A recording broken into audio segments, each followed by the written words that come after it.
Hi everybody, welcome to this week's question and answer video. My name is David. This is Damar's Coaching, and I'm answering you guys' questions from the last question and answer video last Monday. I do this every single Monday. Hope your weekend went well. All I ask you guys, please tell us your locations. Let us know where you're at. Just be general. I like to know. A lot of you guys like to know. So just share where you are, please. Please. And other thing I ask, if you haven't already signed my petition, please consider doing so. It's a global petition for everyone. All you got to do is follow the link and sign it. It's Stop Narcissistic Online Bullying. It's about persistent harassment until you take your life. It's the number one reason young people are taking their lives today. And I want to stop that. Okay? It doesn't infringe your freedom of speech. You're allowed to say whatever you want to anybody. It's constant, persistent harassment, attacking you and getting other people to attack you. Smear campaigns and stalking and things like this. Okay? Thank you very much for signing it. If you do, you can also share it with someone else if you want to do something else. Okay, let's get started with the questions. They're great. There's lots of them. I'm going to try to go as fast as I can. Will, I'm not going to read the rest of it. Will from Pennsylvania. The borderline I dated told me she treated me the way that she felt about me. What she meant was extreme hatred for no apparent reason. I tried forever to prove how good I was by helping her clean her car, dishes, etc. Nothing I did was ever good enough. On top of that, she slept with all my friends and coworkers and told them I was the problem. Pure insanity. I'm very, very sorry. I hope that you're healing and recovering and processing all of that. Please do it. So, how people treat others is how they feel about themselves. She has it backwards. Yeah. I'm going to treat you how I feel about you. Well, then she hates you. And we have to accept that, don't we? When people show you they hate you and they tell you they hate you, accept it. Yeah. Not everybody's going to like you. So that's how she feels about herself. You'll see this in people, how they take care of themselves or they don't. How they can look at themselves, introspect, or fail to do so. Whether I can take personal inventory, whether I can introspect, whether I can, be humble, I can look at myself and say, I did something wrong and I apologize and actually change behavior. I can be alone with myself, things like this. But the other part, you tried forever to prove how good you were, usually means our parents didn't unconditionally love us. They conditionally loved us. They gave us what we wanted and needed on conditions only. That I got good grades, that I did everything they said to do, which sucks because then they're placing importance on what you do and not do instead of how you feel. And this is the problem, okay? Just saying, it's typical. Water Babe, don't know where you're from? Let us know where you guys are. Please tell us your locations. Absolutely 100%. I'm a victim in my childhood. What's wrong with some humans? I've signed it. Thanks, David. I'm sorry about your story too. Thank you. I'm not sorry about my story. Once you heal from it, you value it. Wouldn't want to ever take it back. It's like, I don't know, something that you didn't like that you did, you learned a lot from. And you're a victim of bullying, I'm guessing, and I'm sorry. Thank you for signing it. Let's see. Locations. I'm just going to say it all the time. Kira Schwartz, thank you for answering the question about the planned discard. You are right. Possibly it is a blessing. I will not drown with the sinking ship, so to say. I heard about him through another person. Lovely, unhealthy way of communication. And it seems he is suddenly a complete different person. Another favorite person who takes care of him. Another life. Changed like a chameleon. But still a feeling of emptiness and not seen. Nobody can fill the void ever, right? No, people don't fill voids. Because if they do, then we're saying that people are irreplaceable. And they're not. Maybe at a job, right? Military, maybe, but not in life, not in real life, personal life. People are not replaceable. So you have to heal from that void. We can temporarily fill it with something, an activity, something we're interested in, something maybe healthy. Most people pick working out. And they haven't changed, and I understand that they may act different in the beginning. They act like they did with you in the beginning, and then they eventually act like they did with you in the middle and in the end. If they have a personality disorder, that's what it means. They don't change. There's no chameleon or anything like that. They wear a mask that almost pretty much we all wear. They don't want that mask to fall out, and it eventually falls off because of stress. But that is who they are, and that's who they're going to be with other people. Don't worry. David, I'm from Newcastle, Australia. Dale Mickle. Hi, Dale. This video is interesting as I'm a prison officer and see the lowest of low in people. Is it taught behavior? How do we break the cycle of it? People learn this because it is taught to them. Yeah. Thank you for what you do again. I sent you a message on your last video post. My ex, BPD, CPTSD, and every mental health issue known to humans. She is the world's biggest pain in the ass. Not sure where I was going with this, but far out. I would like to have a bourbon with you sometime. All the best, mate. Thank you again for what you do. Thank you. That's great. I prefer tequila. But I'd like to have that with you too. Yeah, it's learned behavior. I mean, you're in the prison system, right? So how well is reform? Right? Not very good. And what reform, the positive results of reform are they don't do the crime again, right? And the reason they don't do the crime again is because they got punished. That's why. They got punished. Unchecked behavior as a child continues, doesn't it? Encouraged. If I'm not going to stop it, I'm pretty much encouraging it. Parents teach children a lot by even doing nothing. You have a, you can look at people who take other people's lives, serial killers and the SA word, and God, I hate that I have to talk like a freaking rape. People that do that to other people and then take their lives, it always starts small. It starts at small crimes. And when you have that person that eventually got to this point, they often had brushes with the law. They might have gone to jail, imprisoned. But what's interesting is the people that got this far either never got caught or they got caught and never got punished. And the people that get punished, a lot of them stop and say, hey, you know, there's repercussions, I finally learned. And I don't want to go back there. And hopefully they don't do it again. Not so much reforming them. I'm not saying no one does. Sure, absolutely. Especially young people, especially like in gangs and stuff. They go to prison, they get reformed totally. But reforming, you don't really change who you are as your brain gets set. And as you get older in adulthood, there's no reform. But that's what it is. It's punishment. And so this behavior can be learned and taught, yes, by a parent, but it can also not be stopped by a parent. There's no repercussions. That's the problem. Yeah. And you guys have these extreme toxic people in your life, and you're trying to help them be different people, literally be different people. And so you're very patient and you give lots of chances and stuff like this. They're just not. That's not how their brain's wired. That's not who they are. And if you want them to really stop, you punish them. Right? So just giving them chances and chances, they're definitely going to keep doing it again. Thank you, Dale. Rory from Ohio. Hello, Rory. Thank you so much for answering my question about toxic positivity. You're welcome. I think I got it completely wrong. No, you didn't. As I was thinking, it was more like when I used to share with someone something that my husband had just done, and they would say maybe he just had a bad day or was tired. Never acts like that with me, or maybe you expect too much from him, all invalidating me. I know that they were just trying to be helpful, but they weren't. Hope you had the best weekend. Thank you. I did. Hope you did too. They're trying to be positive. They don't know what to say. They don't know how to help you.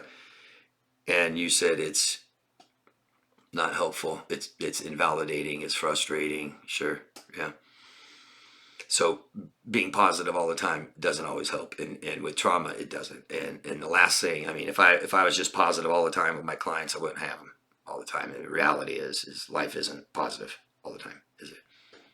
And how we feel is very, very, very important. And emotions don't just go away. So we need to express them. Thanks, Roy. How do you get some healing family from California? Hello. Thanks for your awesome thoughts always. Yes. Ex-fiance is the father of my children. It's going to be a year, hasn't seen them, and I'm loving that he's staying away. Just want your thoughts because they are the best, and your thoughts and answers have been a part of our healing. I don't even get a penny for our kids. Why do borderlines not care one bit for their children? Well, you know, not being in the child's life doesn't necessarily mean they don't care at all either. I just want to be clear about that, right? There are parents who care about their children and stay out of their children's lives because of how they feel about themselves. Remember I told you, if you kind of shame them, you can make that other parent stay away. And I'm not encouraging parental alienation. I'm saying if one parent is so toxic and sick and 40s and not going to change, and all he does is abuse my children, they don't need to be in my children's lives. And one way to keep them away from them is shaming. And a very typical pattern that happens, especially with like borderline fathers, all it takes is one major event that they miss, right? Usually like the first birthday, and they miss that. They're most likely not going to come to the second. Why? Because they didn't go to the first. And I'm a bad dad, and I'm so bad. And when I think about my child, I just feel so ashamed. There's also, they can't handle stress, relationships, stuff like this. Someone who literally doesn't care about their children, doesn't attach in any way, doesn't bond with them, doesn't emotionally connect with them. Okay? Why do borderlines not care one bit for their children? Well, that's a real broad brush statement. There's a lot of borderlines that care about their children. And there's a lot of borderlines that neglect and abuse their children, and neglect, and they still care. And that also doesn't mean that they actually care about the child's well-being and want to be there for fulfill all the responsibilities they need. It's not black or white. And the reason borderlines don't connect, and because they never connected with anybody, their parents didn't emotionally connect with them. And if you don't connect with somebody, if you don't emotionally connect with someone in your childhood, then you never want it and you never do it in adulthood. The only people like us who want it in adulthood is because we emotionally connected with someone in childhood. Now we need it and we want it and seek it again. If we had parents that also did not emotionally connect with us, that's where we find ourselves with toxic borderlines that do not connect with us, but we want it and need it. So we keep trying and trying and trying and trying, and they don't. And it's just like our parents that we wanted to connect with and they didn't either, and we accept that. But there is somebody we connected with, so we want it and we seek it. Makes some sense. I bet some light bulbs are going off there. So yeah, many different reasons that they don't care for their children, but who knows how much they really care. I bet he cares about all of this and what's going on. Probably some pretty intense emotional shame involved in this, guilt and shame. How much he wants to care for the children, I don't, not very much. Does that help? Let me know. Thank you. Calm before the storm. Don't know where you're from. I forgot. I know you told me before, but if you don't mind sharing it again, let us know next time. Thanks. David, thank you for answering my questions and the compassion you've shown. My question for this evening, you're welcome, concerns whether you're aware of the existence of any data that has shown if and when borderlines ever gravitate towards those who also have personality disorders. I ask because my ex was with a man for many years who fit the criteria for sociopathy. His behaviors were so awful, and it was one of the things shadowed my recognition for BPD. She had obviously traumatized.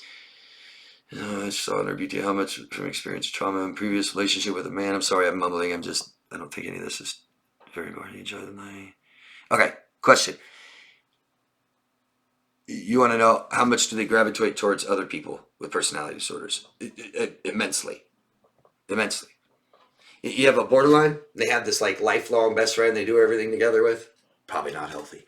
Here's the deal. Instead of really crossing the line in the personality disorders, look at everybody that came from neglectful and abusive families. That includes us and them. So how common is it for someone like you and me who are neglected and abused to have personality disorder people in our life? Very common. How common is it for them? Extremely. Birds of a feather flock together, right? Drug addicts, right? Don't leave, don't get sober. They have low self-esteem and massive shame and low self-worth. So we only let them in our life because ours are damaged too, right?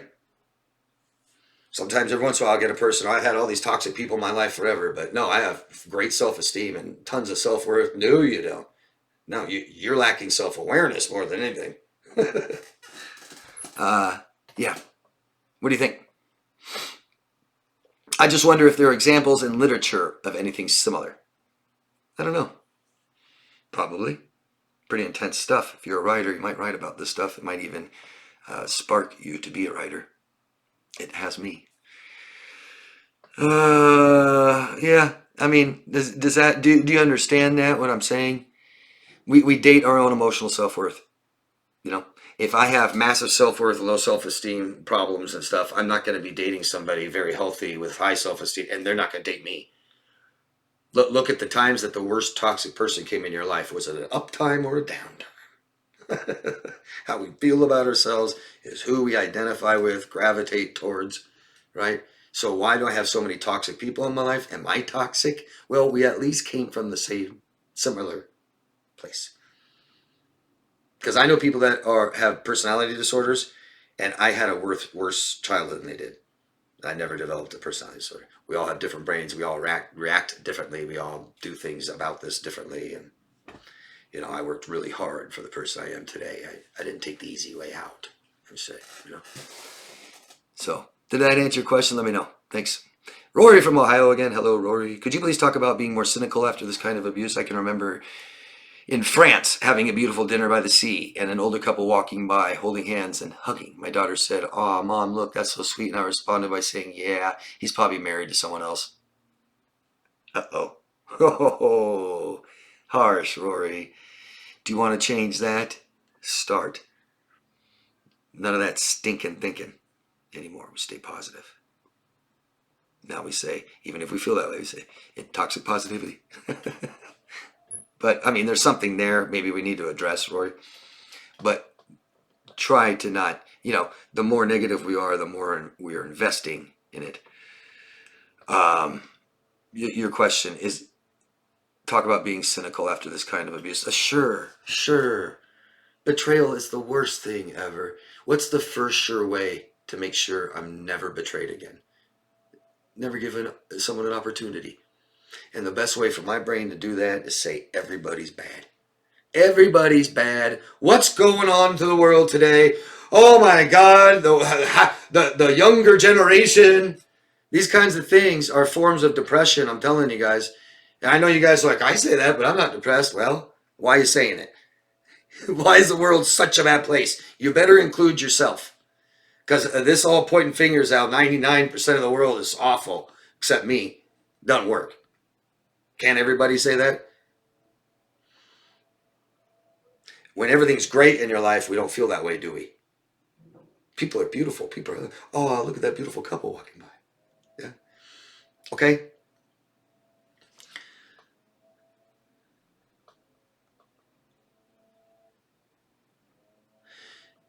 And Rodriguez, the healing family from California again. When the borderline self-sabotages and abandons us for fearing abandonment, in my case, he told me he was leaving because he felt empty, cold, stressed, confused, scared, lost, like a truck ran over him, etc. But then they go straight into the next partner. Are they entering that next relationship feeling the same empty, cold, lost, stress, etc.? It's what causes it. How about that? Yeah? Do they get burned if they walk into a fire? That's what causes feelings of emptiness, lost. That is the number one way. End relationships abruptly, start new ones abruptly. Not healing, not grieving from the last one. Just boom, boom, boom, boom, boom. Because these toxic relationships, both people, you know, who knows how much of a sense of self that they had, but we both lose a sense of who we are.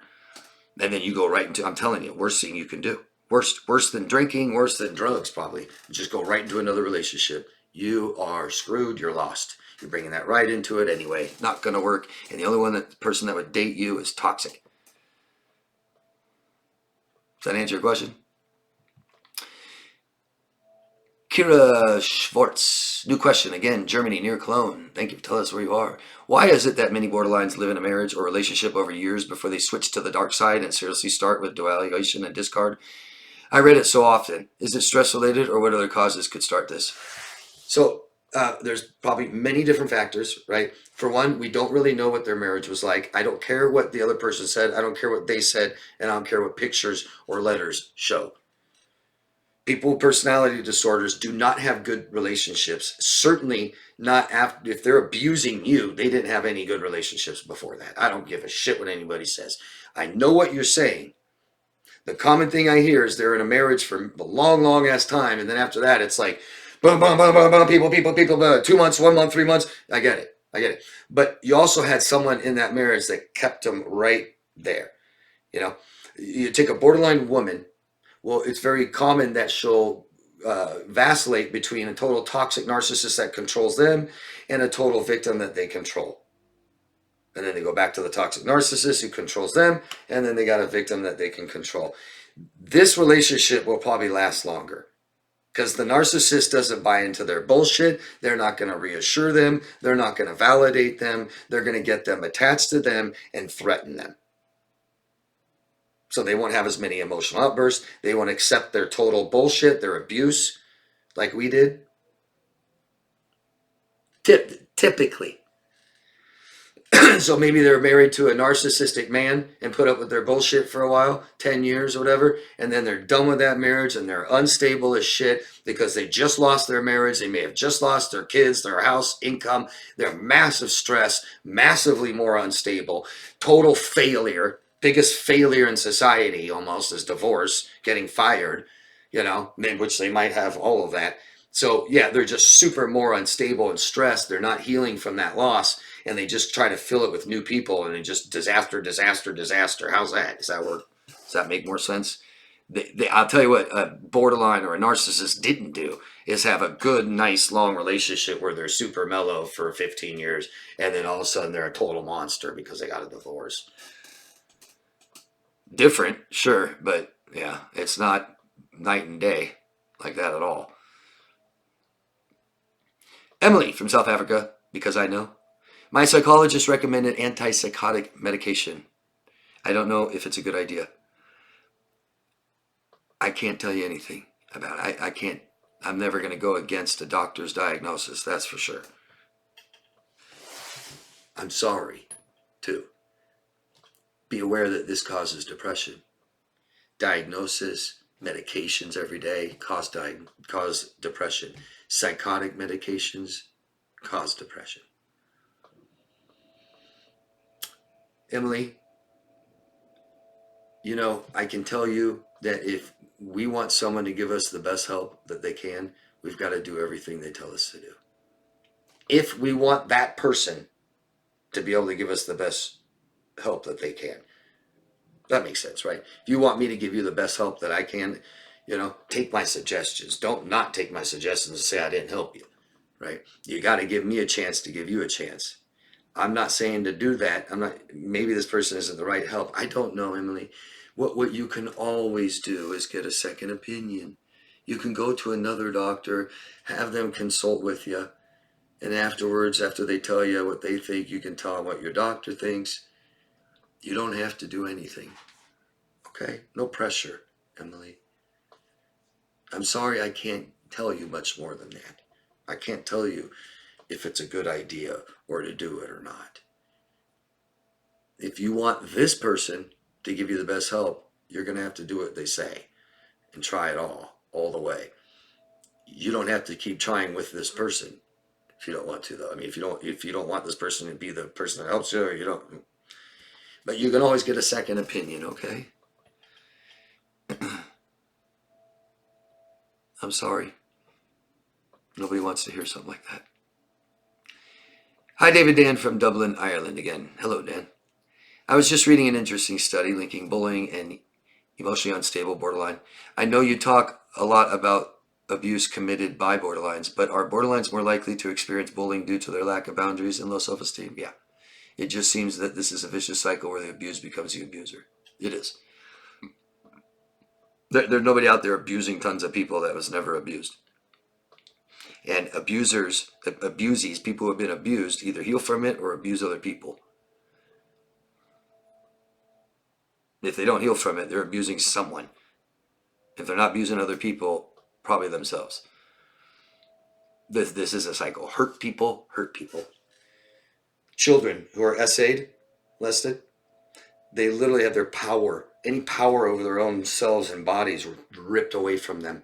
And 70-something% go on to do it to children. And I've even heard them say, I felt like I finally got my power back. It's a disgusting cycle. Sure is. Can I answer your question? Abuse committed by, yeah, borderlines are bullied too. Yeah.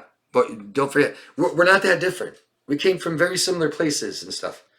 And we developed some mental illness and they developed some mental illness. And we got bored. We may have gotten bullied and they got bullied. Totally. Yeah. Not much difference there. Marie Williams, don't know where you're from. Let us know where your locations are. Locations, locations, locations, everyone. Thank you. Hi, David. How can we deal with histrionic personality disorder who we can't get rid of? Well, you don't have to deal with that disorder unless you have it. You mean, how do I deal with a person who has histrionic personality disorder? How do we get rid of them?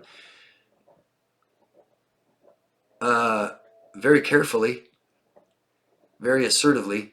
Each scenario is different with each person, totally different, very different. We want to end relationships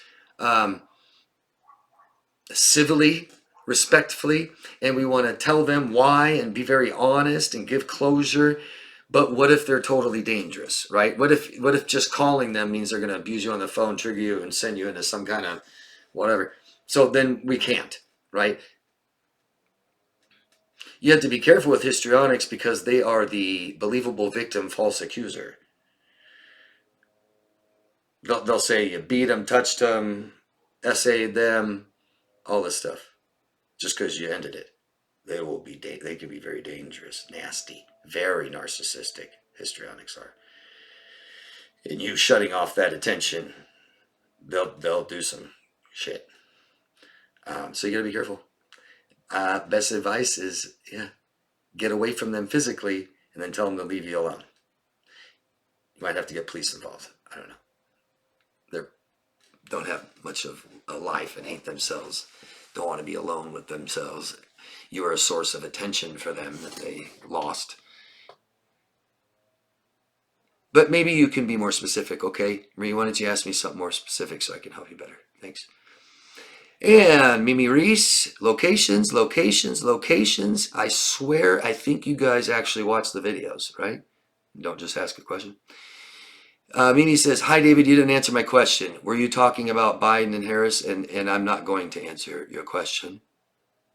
Mimi, you might have great intentions. I don't know, but this is a setup. If you appreciate what I do here, if you get something out of this, please continue. Who cares who I voted for or if I voted at all? Who cares? Does it matter? Would it affect how you look at me and appreciate what I'm doing here, what you get out of it? Would it change that? That's too bad if it would. There's something wrong there if it would. Being if I voted for one or the other or didn't vote, for that to change, you know what I mean? Like there's some people on YouTube I enjoy. I don't want to know. It might ruin it, or I just don't care. This is a setup, even if you're not meaning to. Like I said, you might be genuine.